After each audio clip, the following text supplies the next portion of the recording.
Привет, друзья! С вами Джерик, и сегодня мы отправляемся в особенное путешествие по уникальной Donbass Map в Евротрек Simulator 2. Это не просто карта, это настоящая экспедиция по украинским просторам, где каждый километр как кадр из жизни. Нас встречает обновленное Запорожье, только что добавленное в игру, с его индустриальной атмосферой, узнаваемыми пейзажами, а завершится наш маршрут в солнечном Бердянске, на самом берегу Азовского моря, городе, где пахнет летом, морем и настоящим отдыхом. По пути мы проедем через Васильевку, но не затронем новую трассу от Днепра до Запорожья, которую также добавили с обновлением 1.54. Да, дорога впечатляет, но мы сюда пришли не ради трасс. Мы здесь, чтобы увидеть великие города, настоящие, живые, узнаваемые и любимые. Так что пристегивай ремень, заводи двигатель и поехали в самое атмосферное путешествие в Евротрек Simulator 2 по карте Donbass Map. Прямо сейчас мы въезжаем, вернее уже въехали в Запорожье, и нас уже встречает плакат с Макдональдса. Но сам город Запорожье очень интересен город сам по себе. Это город индустрии, истории и свободы. Он расположен на берегах Днепра и известен как один из крупнейших индустриальных центров Украины. Здесь находится знаменитая Запорожсталь, одна из крупнейших металлургических комбинатов в Европе. Запорожье — это не просто точка на карте, а сердце юго-востока Украины. Город с населением около 700 тысяч человек. Он входит в десятку крупнейших в стране. Но Запорожье прославилось не только своим масштабом, а прежде всего делами. Автомобильная гордость страны ЗАЗ, Запорожский автозавод. Именно здесь родились легендарные запорожцы, символ советского автопрома. Народные машины доступны каждому. На заводе производили ЗАЗ-965, 968, а позже и Таврию. Пик популярности пришелся на 70-е 80-е года. В лучшие времена на заводе работало более 100 тысяч человек, и это был целый город в городе. Но настоящая гордость Запорожья возвышается над Днепром. Это Днепрогэс. Электростанция, легенда. Это не просто дамба, это символ индустриального подвига. Построена она в 1932 году, она не только снабжала энергией всю индустрию Юга СССР, но и стала инженерным чудом века, сравнимым с американской Губеровской дамбой. Днепрогэс изменил ход истории. Благодаря ей в городе появилась мощная промышленность, а Запорожье получил прозвище город стали, машин и энергии. А виды с ее высоты открывают невероятную панораму города. Так, мы сейчас проезжаем на кольцо, пока что... Да, у нас тут маршруточка проезжает. Тут, смотрите, даже общественный транспорт. Кстати, по поводу общественного транспорта хочу сказать то, что в Запорожье в основном ходят и советские троллейбусы, и трамваи, и, как вы видели, маршрутки, руты. Конечно же, эталоны, как и без них. Ну и бывает, конечно же, ретро-авто, ну и много чего другого. Запорожье с высоты — это целая вселенная. Запорожье предлагает поразительное сочетание громадных заводов, рек, мостов и зеленых массивов. Кстати, мы прямо сейчас проезжаем уже мимо Днепрогэс. Вот, смотрите, как она выглядит. Вот такая вот у нас. Кстати, Днепрогэс у нас проходит между бульваром Винтера и бульваром Парковым. Напишите в комментариях, где какой из бульваров находится. Мы, кстати, один из бульваров только что проехали на въезд в Днепрогэс именно с той стороны. Вот здесь вот, соответственно, будет у нас где-то и второй бульвар. Днепрогэс — это один из самых главных символов города. Ее строительство началось в 1927 году, а в 1932 запустили первый турбогенератор. В процессе построения затопило до 56 населенных пунктов. Вы представьте, да? Какое было, конечно, продуктивное строительство, но обеспечила круглогодичное судоходство от Днепра до Киева. Это одна из крупнейших гидроэлектростанций Европы. И даже сейчас в такие времена она остается важной частью электросистемы страны. Напишите в комментариях, насколько сильно похожи Днепрогэс с реальностью. Конечно же, Запорожье известно еще своей Запорожской сечью, легендарной республикой вольных казаков. На острове Хортица находится историко-культурный комплекс, где можно погрузиться в эпоху казачества. Остров Хортица — это самый большой речной остров в Европе. Хортица — это не только природа, но и культурное наследие, с музеями, крепостями и древними курганами. Здесь буквально чувствуется дух предков и вольного казацкого прошлого. По соседству бульвар Винтера и Парковый, который вот мы проехали, проезжаем, простите, то что я немножко еду не по правилам, немножко хотелось бы вам побольше рассказать интересной информации. Вот, соответственно, один из бульваров только что вы увидели через боковое стекло нашего грузовика. Кстати, мы везем морковь, скорее всего, для кроликов. Возможно, у нас в Бердянске водятся кролики, потому что у нас вот такой вот необычный заказ. И прямо сейчас мы будем подъезжать уже ближе к Запорожстали, потому что есть у нас и такой объект на этой карте, и мы не можем на него не посмотреть. Так же само, как и масштаб карты Запорожья. Кстати, я хочу сказать то, что масштаб карты Запорожья, возможно, немножко проигрывает масштабу карты Донецк, потому что Донецк, как по мне, был по масштабу самый-самый большой вообще на карте Donbass Map. После этого, конечно же, мы поставим Запорожье, после этого у нас, наверное, пойдет Днепр. Ну, по этому всему мы катались. Кому интересно посмотреть наши поездки по городу Днепр, Донецк, то переходите. Есть у нас вот такие вот видео по карте Donbass Map. Единственное отличие — это только версия карты, потому что до этого мы записывали на версии 1.53, но Donbass Map имеет свойство обновляться, и мы уже катаемся по версии 1.54 в новом городе Запорожье. Вот такой вот у нас прицеп. И, соответственно, сейчас мы будем проезжать. Как вы видите, тут есть троллейбусные путя. В принципе, неудивительно, потому что в Запорожье ходят троллейбусы. Напишите, кстати, в комментариях, кто нас смотрит из Запорожья. Напишите, с какого города вы вообще нас смотрите. И насколько сильно карта похожа в реальной жизни. Напишите в комментариях, по какому району мы сейчас проезжаем. Ну, на самом деле, я как не житель Запорожья, мне почему-то хочется сказать, то, что это может даже являться каким-то центральным районом, потому что, ну, не знаю, Днепрогэс, какая-то изюминка, да. Понятно то, что, скорее всего, она находится в каком-то спальном районе, но если она еще находится в центральном районе, это вообще изумительно. Так, мы сейчас будем подъезжать к Запорожстали. Где-то она вот здесь вот неподалеку находится. Это не просто завод, это сердце промышленного Запорожья. Основан в 1933 году, когда выпустили первый чугун на доменной печи номер 1. Тут даже есть уточнение 960 кубических метров. Он быстро стал одним из крупнейших металлургических гигантов Европы. Здесь выплавляли чугун, сталь, делали броню для танков во время Второй мировой. И сегодня Запорожсталь — это один из крупнейших металлургических комбинатов Европы. Экспортирует продукцию в более чем 50 стран и остается символом индустриальной мощи Украины. Он уже потихонечку начинает виднеться. Скорее всего, да, это он. Давайте на него посмотрим. Конечно же, я в любом случае сделаю облетик. Вы, возможно, для того, чтобы вы увидели немножко его поточнее. Потому что сейчас мы посмотрим так, с краю. Но пока я тут рассказываю, возможно, вы уже увидели, соответственно, облетик, как он вообще смотрится на данной карте, как он выглядит. Тут, конечно, лежащие полицейские. Но так как мы катаемся на грузовике, у нас шины 500-е, наверное, или 1000-е, нам не страшны вот такие вот, соответственно, дела. И плюс это заказ агентства, это не наш грузовик, это всего лишь нам дали покататься.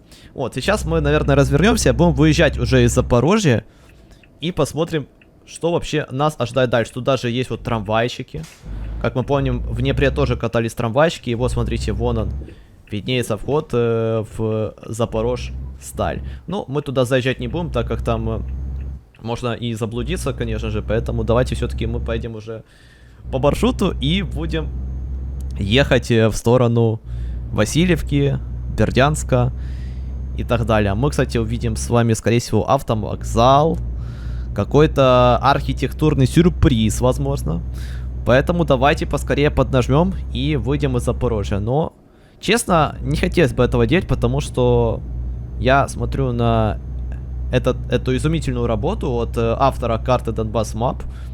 Спасибо ему еще раз хочу сказать и в этом же видео, потому что карта получилась очень даже изумительная. И насколько я понимаю, она максимально похожая на реальность. Конечно, какие-то объекты, какие-то дома. Понятное дело, то, что они не выглядят точь-в-точь, как должны выглядеть. Но даже я, как житель Днепра, я могу сказать то, что мой город, мой район сделали максимально похожим, если смотреть на то, что вообще нигде такого и не бывало. Кстати, у нас тут есть какой-то памятник. Если кто знает, как он называется, то также напишите в комментариях и где мы вообще едем. Потому что сложно ориентироваться, когда ты находишься в Запорожье впервые. Вот, кстати, тут АТБ. Я так понимаю, старого образца. Ну, а что поделать? Есть тут, кстати, и старый АТБ, и новый АТБ. Ну, возможно, автор это сделал специально, а возможно и Запорожье действительно в плане АТБ есть и старое, и новое. Так, ой, машинки тут какие-то даже необычные. Я в шоке. Просто автор постарался максимально. Тут, кстати, смотрите, тут магазинчики можно рассматривать просто часами, я не знаю, днями или годами. Максимально реалистично. Я даже не знаю, на что лучше обратить внимание, потому что тут буквально на все можно обратить внимание. Ну, кроме вот этих светофоров, деревьев, которые вот текстурки, неизменные текстурки в Евротреке. Но, тем не менее, так, плакатики. Давайте выйдем, сейчас посмотрим, что у нас будет дальше. У нас, кстати, сейчас поворот налево. Вот сейчас у нас будет дорога уже другая. Так. Давайте, наверное, повернем с этого ряда, чтобы было быстрее. В принципе, я, как вижу, все поворачивают налево. Тут, возможно, я потом сделаю потомную разметку. И, кстати, я хочу обратить внимание, у нас тут есть такой мини-перекресточек, который, скорее всего, не рассчитан для грузовиков, потому что он, ну, как бы слишком маленький. Скорее всего, для пары-тройки машин. Но, тем не менее, что-то не сходится. Вон там у нас есть Макдональдс. Вот по правую руку от нас, и сейчас по правую руку у нас есть остановочка. Стоит Богдан, возможно, набирает пассажиров. Либо отстаивается, либо у него это вообще конечное. Кто знает, кто знает. Возможно, все-таки третий вариант, потому что остановка была немножко дальше. У нас почему-то пропал транспорт. Не знаю, правда, по какой причине он у нас пропадает. Ну, главное, чтобы мы не пропали, чтобы мы доехали. Успешно доехали до нашего с вами Бердянска. Очень интересно было посмотреть, как он выглядит. Кстати, вот это вот мне, возможно, показалось, а возможно и... А, не, показалось все-таки. Я думал, тут какой-то есть еще автовокзал. Ну, что-то похожее тут есть. Возможно, тут, конечно, какого-то транспорта. Вот, если кто знает, жители Запорожья, вот, поведайте нам эту информацию, потому что вот мы тут с вами катаемся и видим очень много конечных остановок. Так, Запорожье само по себе, кстати, является вообще не маленьким городом. Даже вот в этой игре. Поэтому мы все едем и едем. Так, главное, что у нас практически все светофоры зеленые. Это радует. Так, езжаем мы куда-то в какую-то очередную глубь. Ага, и здесь у нас, скорее всего, уже ничего такого... Ну да, тут просто, смотрите, тут у нас есть выезд из города. Кстати, дома, напишите по домам, насколько похожи сделаны. Но я не знаю, как они выглядят на самом деле, но очень реалистично смотрятся. Возможно, даже вот таким образом они... Ну, вот это, возможно, отличается здание. Но вот эти вот высоточки, мне кажется, то, что вот прям Запорожье, они примерно вот точь-в-точь такие же. Потому что как будто в глаза уже попадались вот подобные дома. А мы продолжаем наше путешествие по Запорожью. И прямо сейчас проезжаем мимо заправки ОКО. Думаю, эту сеть заправок знает почти каждый водитель в Украине. Конечно же, мост через реку. И за ним нас встречает знакомое многим здание АТБ еще старого образца, с серыми фасадами и той самой атмосферой ранних 2000-х. А вот и автозаз, точнее легендарная территория ЗАЗа, где когда-то рождались Таврии и запорожцы. Неподалеку стоматология ЗАЗа. Отдельное здание, ставшее частью этой рабочей эпохи. И здесь все пропитано духом советского автопрома. И вот мы уже оставляем эти места позади. Город медленно отступает, пейзаж становится просторней. И можно с уверенностью сказать, мы выезжаем из Запорожья и двигаемся дальше по донбасской карте в сторону Азовского побережья. У нас встречает еще одно АТБ. Видимо, в Запорожье АТБ на каждом квартале, на каждом километре, потому что, как видите, вот, ну, возможно, даже двухэтажная. Блин, ну, реально максимально реалистично сделано. Я смотрю, не могу нарадоваться.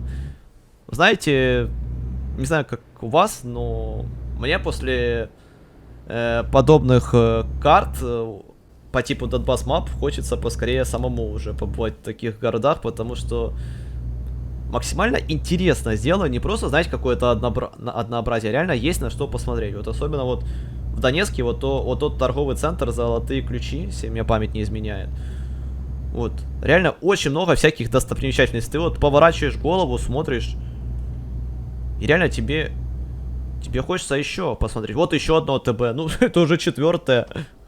Ну как-то это, Запорожье, что-то ты нас слишком балуешь. Вот, кстати, въезд в Запорожье уже с другой стороны, но мы из Запорожья выезжаем. Выезжаем из Запорожья.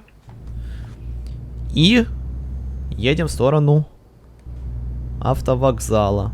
Так, у нас тут какие-то продуктовые рыночки. Ну, что-то, ну, понимаете, что-то на выезде из Запорожья, видимо. Ой, тихо, велосипедиста только не сбить. Ёба, я заметил самый последний момент. Так, сейчас у нас будет дорога по трассе. Надеемся, что трасса у нас не будет слишком большая.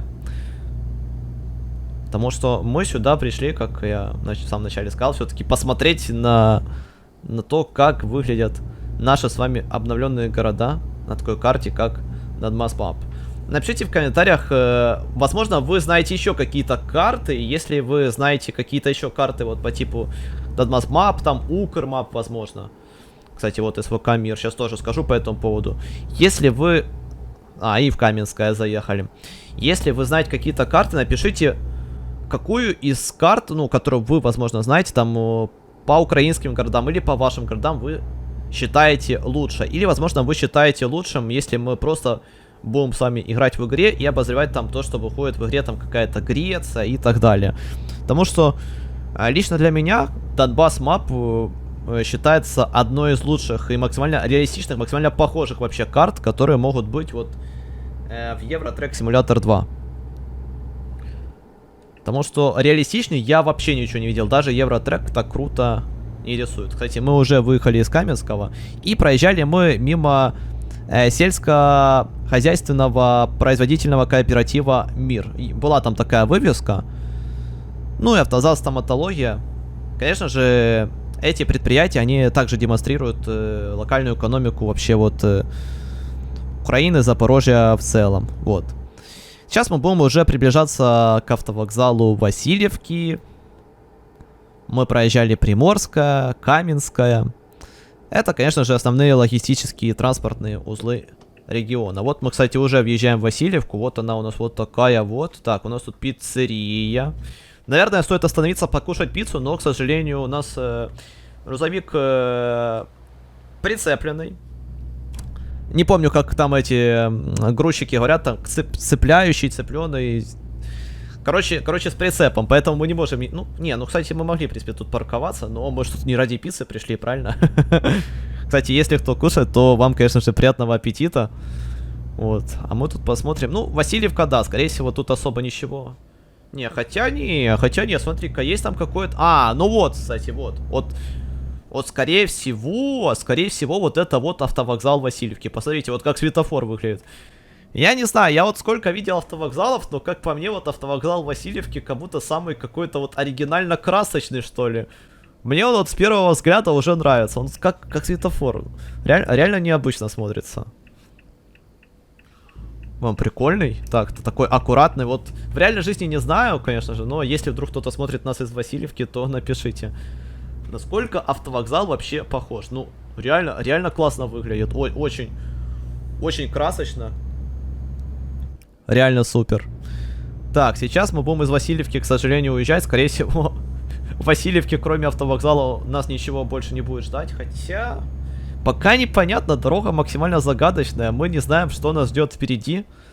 Возможно, что-то мы еще пропустили. Если вдруг мы что-то пропустили, также укажите в комментариях, поправьте, если информация была какая-то неточная. Вот, возможно и такое. У нас такое бывает. Поэтому не стесняйтесь, пишите в комментариях. Вот у нас еще АТБ. Так, я так понимаю то, что... Так, тихо, простите. Простите за такой резкий маневр, но не было понятно, куда товарищ повернет. Вот у нас Пицца Хаус. Что-то новенькое, кстати, Пицца Хаус. К сожалению, нам не попадется по пути Садыба Попова, так как она была немножко правее от Васильевки, и, к сожалению, автор карты ее еще не достроил. Но, тем не менее, у нас тут есть завод ЗАЗ, есть какие-то заправочки, шиномонтажи. Но это же, конечно же, на выезде из Васильевки. И да, вот, как вы видите, Васильевка у нас тут не такая все-таки большая оказалась. Мы из Васильевки выезжаем. Но, тем не менее, у меня для вас есть интересная информация о Садыбе. Садыба Попова. Надеюсь, правильно назвал. Если вдруг неправильно, то, пожалуйста, поправьте в комментариях. Это будет у нас настоящий архитектурный сюрприз в степной местности. Сама Садыба построена в конце 19 века в неоготическом стиле. Напоминает европейские замки. Это была загородная резиденция семьи Поповых, потомков генерал-губернатора. Сегодня тут музей, действующий заповедник, а в башнях выставки и экскурсии. А мы снова мысленно и психологически возвращаемся на трассу. Дорога тянется вперед, солнце заливает степь, и кажется, будто время здесь немного притормаживает. И хотя за окном может показаться, что ничего не происходит, именно такие участки пути и создают ощущение настоящего путешествия. Выглядит, вот у нас тут Спасская. Когда ты просто едешь, слушаешь мотор и наблюдаешь, как постепенно меняются пейзажи. Небольшие населенные пунктики, даже есть остановка, нас встречает такая вот красивая стела. Я думаю, можно сказать, вишневая столица. Надеюсь, вы меня поймете. Нас встречают уже южные ворота в сторону моря. Город, транспортный узел и центр торговли. Его называют вишневой столицей Украины. Конечно же, из-за вишни. И не зря. Каждый год здесь проходят вишневые фестивали. А еще это последний большой город перед побережьем Азовского моря. Ой, спасибо, даже светофор зеленый. Ну, Мелитополь мы с вами уже видели, сильно мы не будем на него заострять внимание, мы так быстренько мимо него проедем. Ой, спасибо, ой-ой-ой, как меня Мелитополь любит. Все зеленые светофоры включает, спасибо. Спасибо тебе, Мелитополь. Так, а мы будем, кстати, ехать не в Мариуполь, а в Бердянск. Там у нас будет дорога на Мариуполь, но мы на Мариуполь с вами не повернем. Так, у нас тут тоже светофорчик. Так, простите, пожалуйста, надеюсь, вы меня за это не оштрафуете. Пожалуйста, никто не видел, даже вы. Никто не видел. Мы открыли столовые. Вот, остановите столовые, покушайте. Вот, отдохните, развейтесь. Так, а мы очень сильно спешим, потому что кролики уже ждут морковку. Когда-то это был маршрут на восток в Мариуполь. Ну вот, по трассе, которую мы будем с вами проезжать. Но сейчас он перекрыт и опасен. Вместо этого мы берем курс на Бердянск. Дорога петляет через поля, села, и каждый километр приближает к морю. Ветер, солнце и вот-вот соленый запах прибоя. Так, у нас, кстати, два одинаковых мана. И два одинаковых груза, ну, кроме самих машин. Так, нам надо повернуть налево, поэтому давайте все-таки подождем, пока товарищи закончат маневр. Так, а теперь могу и я закончить маневр, а вы, пожалуйста, подождите. А, ну, в принципе, сюда и не едете, да? Я, в принципе, вам и не мешаю ехать, это хорошо. Так, может, какие-то узкие улочки уже у нас начинаются. Скорее всего, вот такой вот у нас выезд из Мелитополя. Жители Мелитополя, напишите, узнали ли вы данный район. Так, это у нас там какое-то здание. Уже подумал, школа какая-то, хотя и такое может быть. Вот единственное, вот есть какие-то подобные здания вот в городах. Не сильно понятно, что они вообще из себя представляют. Вот при обзоре города Днепр я знал, что где находятся там две школы, два жилых дома. Но когда мы смотрим города, в которых еще ни разу не бывали, это, конечно, максимально сложно понять. Поэтому, конечно же, давайте мы с вами доберемся до Бердянска. Так, осталась у нас единственная трасса, единственная дорога. Кстати, нам всего лишь осталось ехать 34 километра. Вот, через 34 километра мы уже с вами, по идее, должны увидеть море. Я уже вижу по пути весовой контроль. Я вот не знаю, стоит ли на нем останавливаться, но если нас попросят, мы, наверное, на нем остановимся. Потому что, в принципе, у нас не должно быть никаких нарушений по грузу. А у нас реально есть по пути весовой контроль. Это максимально... А, пожалуйста, пройдите весовой контроль. Так, а где нам надо остановиться? Так, я так понимаю, нам надо остановиться на вот этой вот площадочке.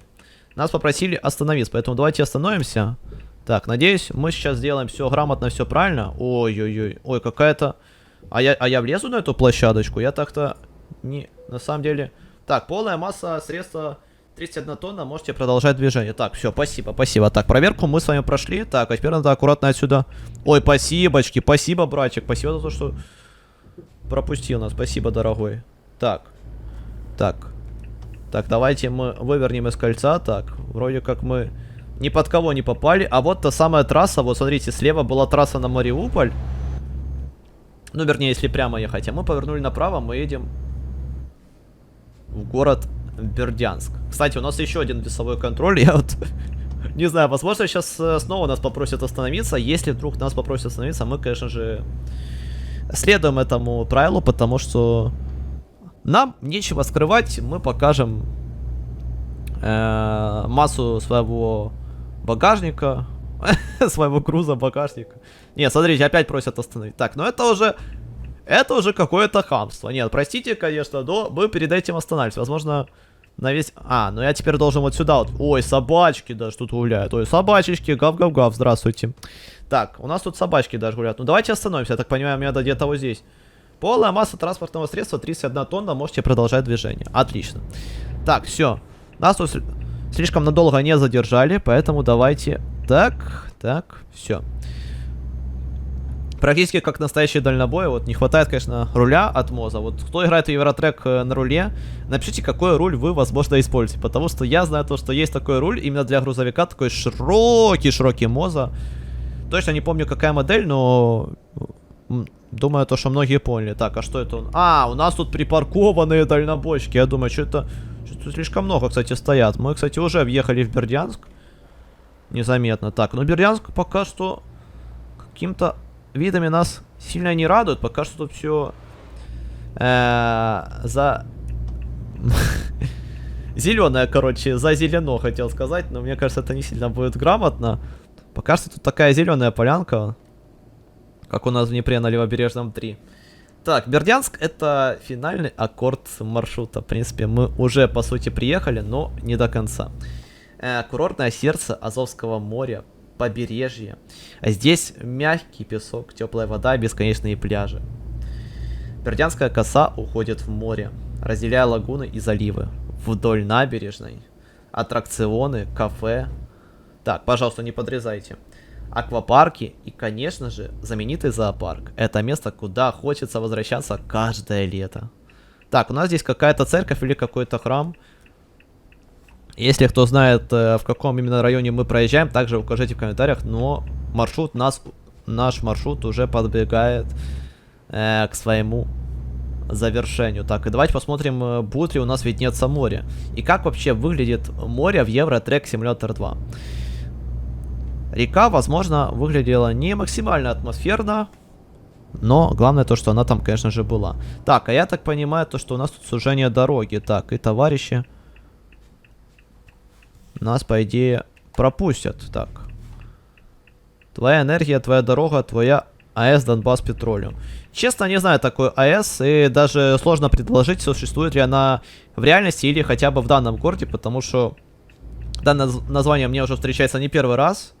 Поэтому, если вы знаете такую АЭС, то напишите в комментариях. Так, а что у нас? Ой, братец. Ну, понимаешь, товарищ Тесла, да, не Тесла. А, Митсубиси. Че Тесла, я не знаю. Товарищ как-то немножко решил поиграть в учителя, что ли, или что ли, в кого. Как-то очень странно себя повел. Так, а это у нас автовокзал, да? Автовокзал Бердянска, очень сильно похоже. Или... И не только вокзал, может и ЖД вокзал. Точно не увидел там, есть ли железная дорога. Но главное, сейчас мы подъезжаем. Очень похоже, как на пересечение границы. Вот это... Интересно сделал автор, но не говорите мне только, что мне надо вот сюда вот такое узкое пространство сейчас вписаться. Я не знаю, как мы сейчас будем это сами делать, но надеюсь, что у нас получится это с первого раза. Так. Ну, вроде как пролазим. Так, здесь пролазим. Так, осталось только... Так, отлично. Здесь пролезли. Аккуратно. Нет, это очень узко. Не, ну автор, мне кажется, что это ты прям перегнул палку. Подожди. Ну, посмотрите, ну как начинающий водитель грузовика может сюда вообще проехать? Это прям слишком узко. Подожди, а куда нам надо доставить? Скажите мне, пожалуйста. А, ну я так понимаю, то, что нам надо вот туда прямо подъехать, вот там, где у нас грузчик. А, это не грузчик, это уборщик, тут это... Знаете, напоминает, как моет палубу. Ну, это, конечно, не палуба, но вот такая вот швабра, так скажем. Вот напоминает кадр, как палубу в корабле моет. Вот что-то вот такое. Так, ладненько, давайте уже доставим груз, посмотрим, виднеется ли у нас море. Давайте. Ну, кстати, смотрите, есть море, очень даже и немало. Да, конечно, тут максимально все однообразно, потому что карта на этом заканчивается. Вот такой вот у нас порт. А как мы знаем, порты в Евротрек симуляторе это не самое интересное, что только может быть. Поэтому давайте мы доставим груз. Конечно же, мы не будем парковаться. Задание мы, к сожалению, завершили с опозданием, потому что оно у нас началось еще ночью, а мы ждали 12 часов дня, чтобы посмотреть, как у нас выглядят наши любимые города. Спасибо огромное, то, что оказались с нами в такой игре, как Euro Truck Simulator 2. Попутешествовали. Надеюсь, вам понравилось. Вы поставили лайк, подписались на канал. Ну, на этом все. Всем пока и до новых встреч, дорогие друзья.